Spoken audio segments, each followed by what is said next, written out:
Bonjour à tous, voilà aujourd'hui présentation d'un Alfa Romeo Tonale hybride plug-in, donc 280 chevaux.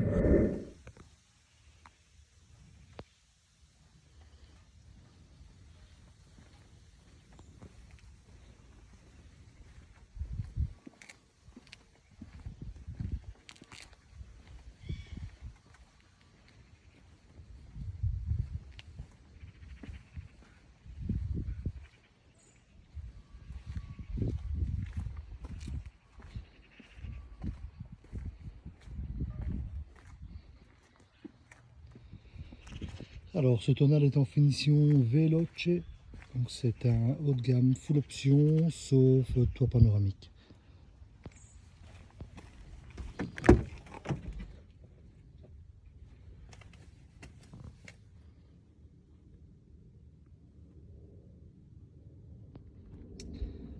Pour ce qui est des places arrière, vous voyez que le siège est réglé à ma taille. Bon, je ne suis pas très grand, 1m70, mais ça laisse quand même pas mal de place à l'arrière.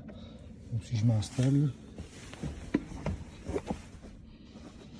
m'installe, on voit que ouais, j'ai encore beaucoup de place pour mes genoux et je peux même mettre mes pieds un peu plus loin. Donc ouais, à l'arrière on est pas mal. On n'est pas dans un véhicule où on se sent vraiment à l'étroit aux places arrière. Et évidemment aux places avant également. Alors niveau coffre, ben là c'est pas terrible. On peut voir, donc on est sur la version hybride, hybride plug-in. Donc voilà, petit sac de course, une bouteille, ici un petit coffre de 385 litres, ce qui n'est pas beaucoup du tout. Et alors en dessous on a on va vous montrer, on a un peu de place en dessous mais quasiment rien parce que il y a la partie électrique qui se trouve sur l'essieu arrière. Donc un petit compartiment pour mettre des câbles et un extincteur, mais rien d'autre, rien de plus quoi. Voilà, donc le coffre vraiment pas terrible. Alors pour la motorisation, donc on a un véhicule ici qui est 4 roues motrices, donc avec les moteurs arrière qui s'occupent de l'entraînement de l'essieu arrière et le moteur avant, moteur thermique essence 1300 turbo, qui lui s'occupe de la partie avant, donc du train avant. Donc on a un 4 roues motrices, ce véhicule peut fonctionner en combiné électrique thermique. Donc on a un 4 roues motrices 280 chevaux en tout. Et voilà pour la partie thermique. Alors l'utilisation ça donne quoi en roulage? Mais en roulage en fait ça donne un véhicule qui est assez agréable à utiliser. Très beau, très bien fini. Un véhicule ouais, on peut dire qui peut être comparé au meilleur dans le segment. Moi, ce que je regrette un petit peu, c'est le phénomène de roulis qu'on a dans le véhicule. Donc, on prend un peu de bosse, ouais, on a tendance à dandiner un petit peu dans le véhicule. Bon, c'est peut-être parce que je le compare avec le mien qui est plus stable, on sait rien. Enfin, bref. Pourtant, ce véhicule est équipé d'une suspension variable. Donc, on a ici plusieurs modes de conduite qui joue sur la réaction du véhicule au niveau de l'accélération bien sûr, au niveau de la direction mais aussi au niveau de la suspension qui peut durcir la suspension. Bah ouais, ça améliore un tout petit peu quand on passe en mode sport, mais quand même ça secoue un peu, voilà, ça n'amortit pas très bien. On a des mouvements de caisse assez importants sur ce véhicule. Voilà, ça c'est un peu pour moi le premier ressenti négatif que j'ai avec le véhicule. Sinon c'est très bien, ça va bien. Il y a 280 chevaux, ça va bien. C'est pas non plus un avion de chasse, mais ça va bien. Le véhicule fait près de 2 tonnes. Euh, Par contre, le moteur fait un très beau bruit, assez rogue, mais, euh, mais pour avoir un peu de puissance, il faut quand même monter haut dans les tours. Bon, c'est un essence, ça va me dire. Mais bon, c'est un turbo, donc voilà, ici il faut quand même monter dans les tours pour avoir un petit peu de sensation d'écrasement dans le siège, même si c'est pas énorme. voilà. Au niveau de l'autonomie, ben voilà, moi j'ai pris le véhicule avec le plein. Et là, on peut voir que niveau de l'autonomie, ben, c'est subdivisé. Donc l'autonomie en essence, ben, c'est 351 km qui me reste. Hein. Maintenant, la jauge n'est plus à fond, bien sûr. Alors quand je l'ai eu, c'était 420. D'accord, je l'ai eu à 420 km, plein fait. Et il me reste en électrique 54 km.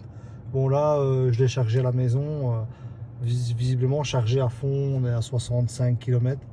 Donc 420 plus 65, 485 km en combiné. Donc en combinant l'électrique et le thermique. Ouais, c'est pas non plus terrible. Hein, c'est bien pour tout le monde, enfin pour un thermique, hein, pour un hybride. C'est moins qu'un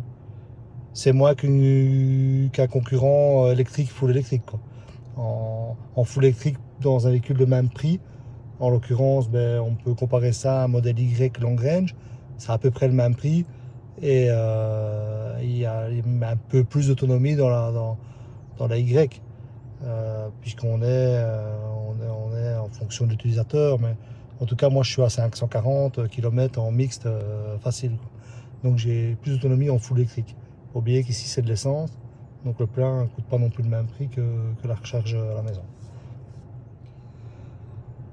Niveau écran, c'est pas mal. On peut configurer comme on veut un peu ces écrans. C'est bien fait. C'est ce qui se fait maintenant dans la plupart des marques un petit peu haut de gamme.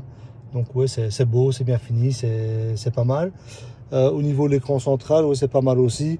Euh, on a pas mal de choses. La navigation est pas mal. Enfin, ça passe par CarPlay.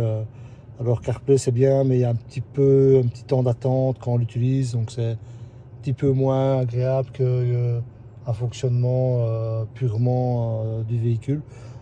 Mais bon, ça fonctionne, c'est bien. Ce que je regrette un petit peu, c'est que bah, il y a beaucoup d'infos, il y a beaucoup de choses, et sur l'écran, et sur le tableau de bord. Bah, il faut chercher un peu les infos. Alors moi, je l'ai que quelques jours, donc forcément, c'est pas mon véhicule quotidien. Il faut s'y faire, mais en tout cas, au début, on ne sait pas regarder pour trouver une info. C'est un peu, voilà, il faut un peu s'y faire au début.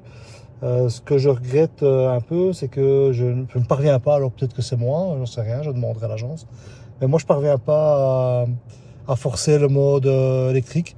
Donc j'ai ici, il me reste 53 km d'autonomie en électrique. Ben, si je voulais les utiliser sans utiliser le moteur thermique, ben, j'y parviens pas. Donc le moteur thermique se remet toujours en route dès que j'accélère un peu. Donc ça c'est un peu embêtant, en fait on n'a pas l'impression de rouler avec un électrique, hein. On est toujours en thermique. Et à l'inverse, donc on a un bouton ici qui s'appelle eSave, hein, qui est censé ne plus faire consommer mon véhicule en électricité, donc garder ma batterie, hein, comme ça le dit. Donc on ne va plus utiliser la partie électrique. Ben, ça ne fonctionne pas non plus, puisque quand je l'active, mon compteur restant en électrique diminue. Donc là, je ne comprends pas. Alors, c'est moi qui ne sais pas utiliser le véhicule. Bon, j'ai quand même utilisé pas mal dans ma vie déjà. Mais où c'est moi qui sais pas utiliser le véhicule, ou le système n'est pas au point, ou j'en sais rien. En tout cas, ça fonctionne pas. Moi, j'arrive pas à le faire fonctionner.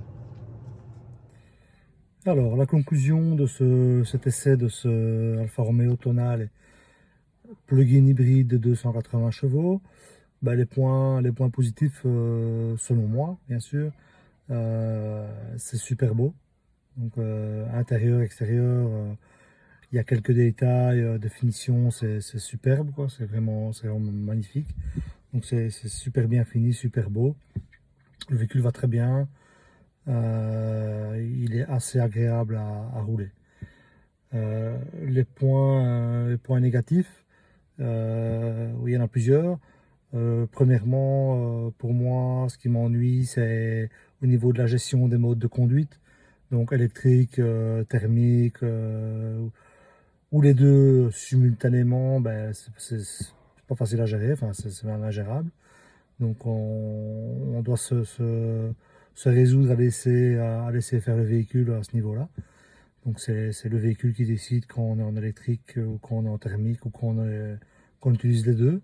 Ça c'est un peu embêtant. Autre inconvénient, les mouvements de caisse qui sont assez importants. On a l'impression d'avoir un véhicule fort haut sur pattes. Et du coup, on a tendance à bouger assez bien. Donc voilà, ça c'est un peu désagréable sur les routes bosselées. Alors quand la route est très belle, il n'y a pas de souci. Mais dès qu'il y a des bosses, on est un petit peu secoué dans le véhicule. Et le dernier point, ça c'est selon. C'est par rapport au prix. Donc on est sur un véhicule qui frôle les 57 000 euros. Ce qui peut être un peu cher pour le véhicule.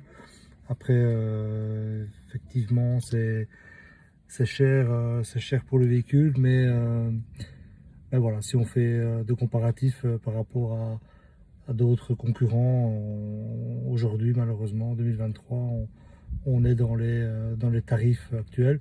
Pas oublier qu'ici, on est sur la version la plus haut de gamme qu'il y a, hein, donc c'est un vélo en full option, donc on tape forcément fort haut.